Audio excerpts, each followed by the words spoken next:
Hey guys, and welcome back to my channel.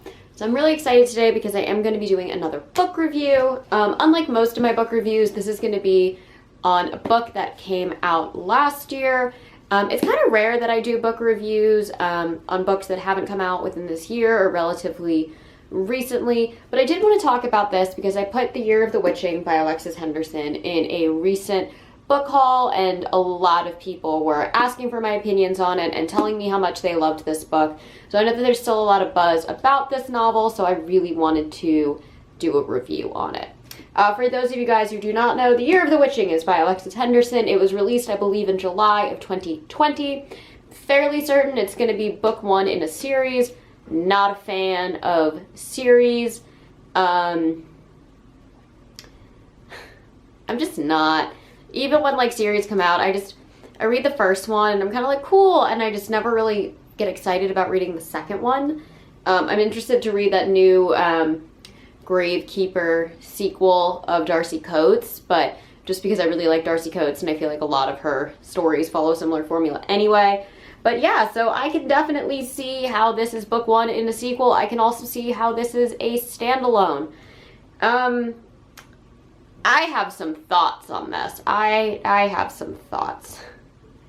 I'm going to start off by just saying this was a 4-star read for me. It never really got close to being a 5-star ever, and it teetered on being a 3-star for a little bit. I'm going to read the inside of the book cover for you guys, just in case you haven't heard of this novel yet. So it says, "In the lands of Bethel, where the prophet's word is law, Emmanuel Moore's very existence is blasphemy. Her mother's union with an outsider of a different race cast her once proud family into disgrace. So Emmanuel does her best to worship the Father, follow holy protocol, and lead a life of submission, devotion, and absolute conformity like all the other women in the settlement. But a mishap lures her into the forbidden dark woods surrounding Bethel, where the first prophet once chased and killed 4 powerful witches. Their spirits are still lurking there, and they bestow a gift on Emmanuel, the journal of her dead mother, who Emmanuel is shocked to learn once sought sanctuary in the wood. Fascinated by the secrets in the diary, Emmanuel finds herself struggling to understand how her mother could have consorted with the witches. But when she begins to learn grim truths about the church and its history, she realizes the true threat to Bethel is its own darkness, and she starts to understand that if Bethel is to change, it must begin with her." Okay, so when I first read that back of the book, I really thought this story was going to be set in like puritanical New England. And that this was going to be like a 1600s style story of a woman who discovers like witchcraft in the wood, very akin to, again, Bram Slewfoot, Robert Eggers' The Witch, all of that jazz, The Crucible. It's not. This is more akin to a fantasy novel than it is to a horror novel. Yes, there are some very terrifying scenes in the book. A lot of that is based on imagery, and there are some disturbing moments. I can see why this book is classified as horror over fantasy, but as somebody who is an avid reader of horror, this felt very much YA fantasy to me. Bethel is not in America. It's not in a real place. It is fully fictional. It's not like the Christian religion that we would have had in like puritanical England. No, it's a very different religion. You can tell that the author has taken from Christianity to build up this religion with terms like apostles and stuff like that, but it is absolutely not the Christian religion, and therefore this religious hysteria is based on like sacred scriptures that are not the Bible. And I think this book would have fared a hell of a lot better if it was just set in like a 1600s New England setting than in this kind of strange world. Because a lot of things about the world don't quite make sense. There's not enough world building in the novel for it to make sense, and there's not enough background history on the religion for me to buy into this weird religious fanaticism hysteria that is created by this town. Had Alexis Henderson really gone into that or just taken from what already existed, I feel like we would have had a more concrete story overall, especially because she does borrow so heavily from like what has become deemed as part of Christianity today. I don't necessarily think Lilith is really a big part of Christianity, but we do know that Lilith is like the female counterpart of like Satan, or however you want to take that. And the fact that Lilith is a character in this, again, just kind of threw off like how I interpreted where this book was set. The next thing I really want to talk about is the actual witchcraft in this story, because I just want a book. All I want is a book where it's like, this girl goes into the woods, she becomes a witch, and then we read about her doing witchy things, being a witch.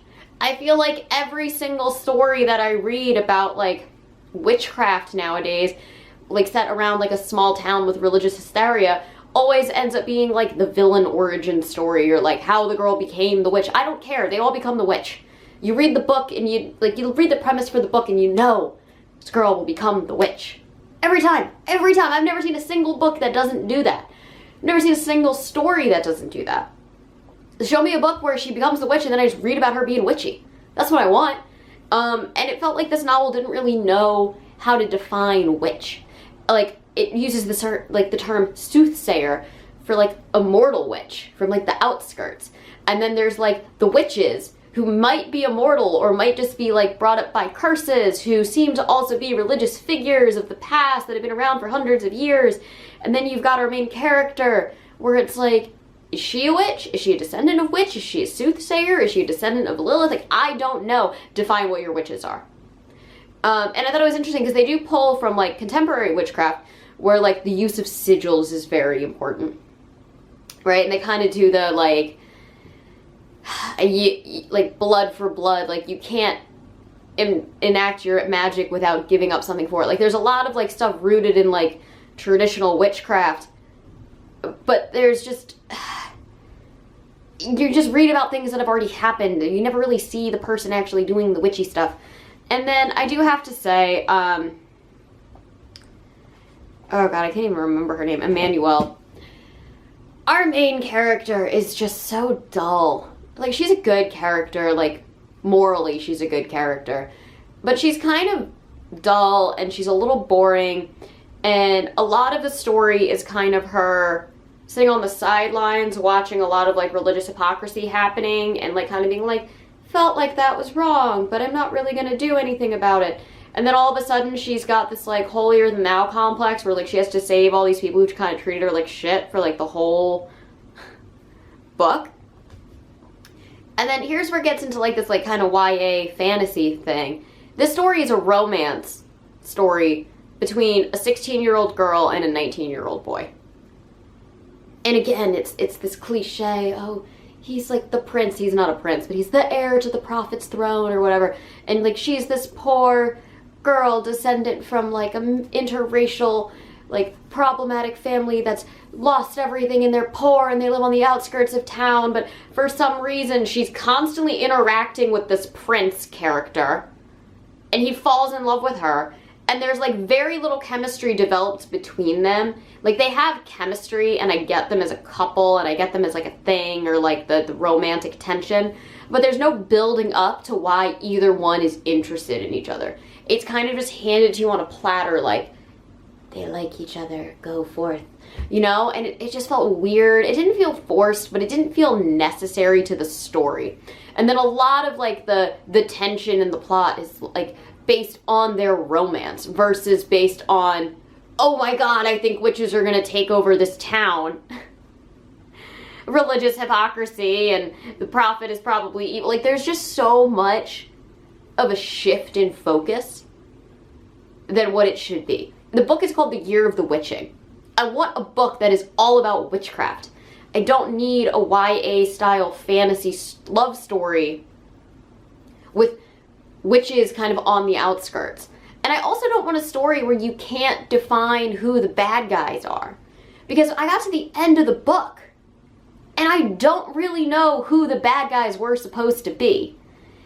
I think it was both sides. Obviously not like our main characters, and I'm not going to ruin the book for you, but like there are these two opposing forces throughout the whole like history of this religion or whatnot, this history of this like religious town.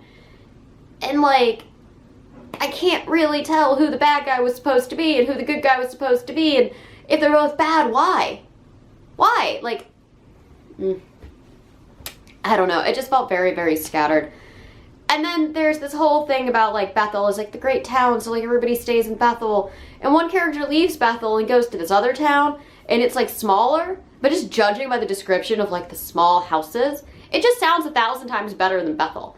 And I just have a hard time believing that nobody like escaped and like ever came back to be like, you know, to like Plato's Cave it and be like, hey, there's more stuff outside. Because you can hear that people escape. And there were just like, I guess minor plot flaws, minor plot holes, whatever you want to call it. But again, I liked the book. So let me at least give some things that I really, really liked about it.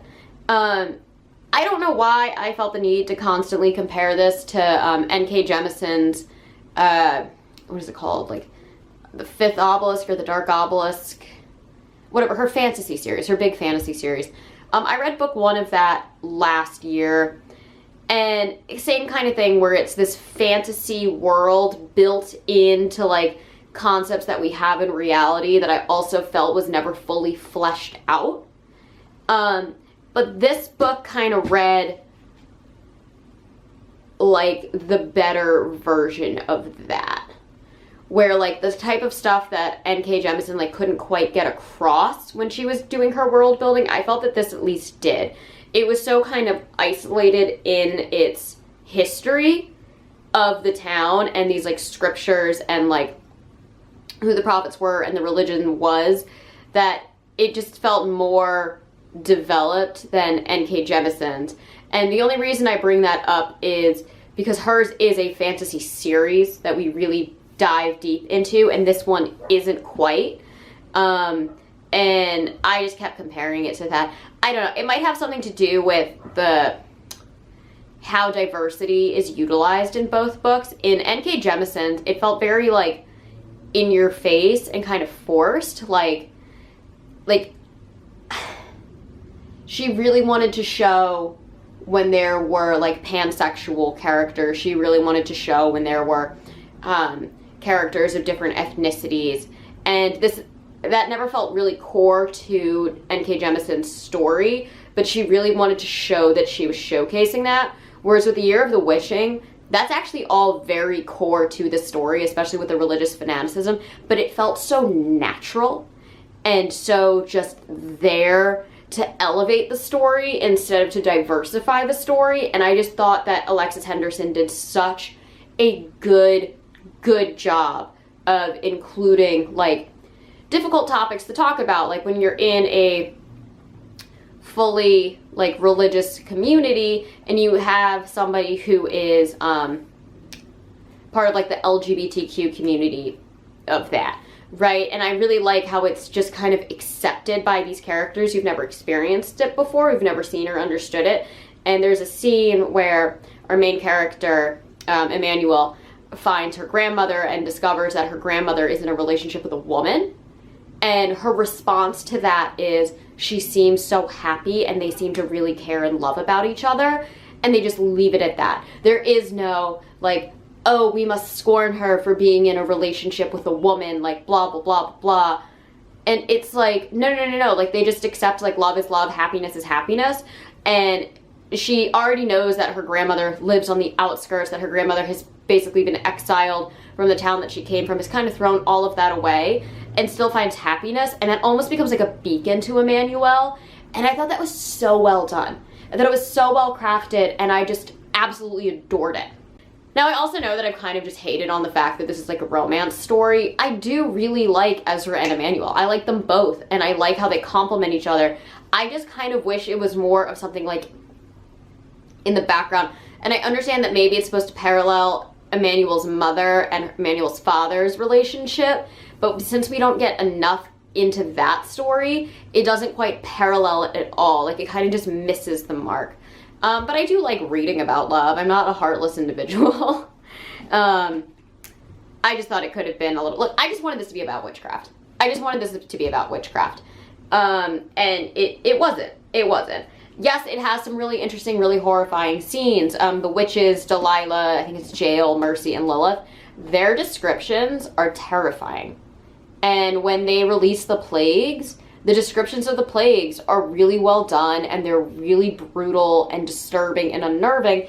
And I really like this as like very dark fantasy. I just don't know if I would consider it a witch book, and I don't know if I would consider it a horror novel. I did like it though. So I want to just make sure that that gets across. If you're interested in something new, or like you really like horror and you want to kind of shift towards fantasy, this is a really good book for that. It does a lot of things that fantasy does. It does a lot of things that YA romance novels do, but through a lens of a lot of darkness. And I just thought it was I did think it was very fun.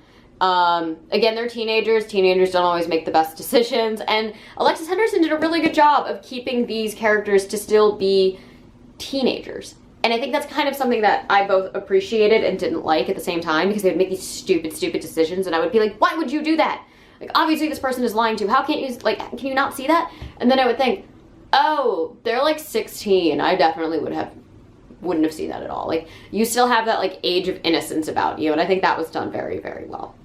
Anyways, again, 4-star read for me. I did enjoy it. If a sequel comes out, I probably wouldn't read it, unless it was very heavily based and inspired on Witchcraft. So take with that as you will. Anyhow, thank you all so much for watching. Just so you know, my giveaway is still going on for a copy of The Last House on Needless Street. You can enter that on my Instagram at Prynne. And as always, I post every Monday, Thursday, sometimes on Saturdays. If you enjoy these videos, please hit the like and subscribe buttons down below, and I'll catch you all in the next one. Mwah.